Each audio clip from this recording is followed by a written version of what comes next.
నీకు చేయరాదు, బడేబాయి దగ్గర నీకు పని చేయించుకోవాలి, కేసీఆర్కు తెలివి లేక కేంద్రంలో పనులు చేసుకొచ్చుకోలే, నాకు మస్తు తెలివి ఉంది చూడు, ఇప్పుడు నేను బడేబాయిని బోల్తా కొట్టించి నేను తెస్తా అని చెప్పి మాట్లాడినావు, ప్రగల్భాలు పలికినావు. నేను బడేబాయిని అందుకేనే అన్నా, ఉత్తగానే అనలే, నేను మాట్లాడినావు. ఏది నీ తెలివి? ఏమైంది నీ బడేబాయి చోటబాయి అనుబంధం?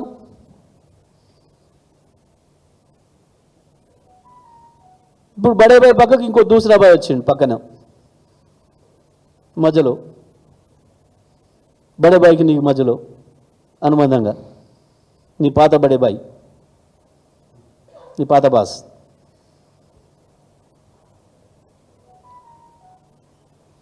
ఏం తెచ్చినావు, ఏం సాధించినావు? బడేబాయి అనుబంధం పెనవేసుకొని లవ్వాడి ఏం సాధించినావు ఈ రాష్ట్రానికి? తెచ్చినావా ఒక్కటేమన్నా? కేసీఆర్ తెలివి లేదు, కేంద్రంతో పంచాయతీ పెట్టుకోండు, నేను చూడు వంటింట్లో పోయి తెస్తా, గాంధీనగర్ పోతా, వాళ్ళ ఇంట్లో పోతా, నేను ఎట్లా పట్టుకొస్తా చూడని మాట్లాడినావు. ఏది ఇదేనా?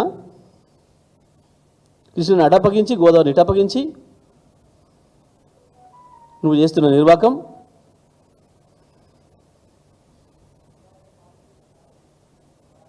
ఒక్క మాట మాట్లాడలే. మేము డిమాండ్ చేస్తున్నాం, ఇప్పటికైనా వెంటనే ప్రభుత్వం కళ్ళు తెరవాలి, నాగార్జున సాగర్ను మళ్ళీ యథాతథ స్థితికి తీసుకురావాలి.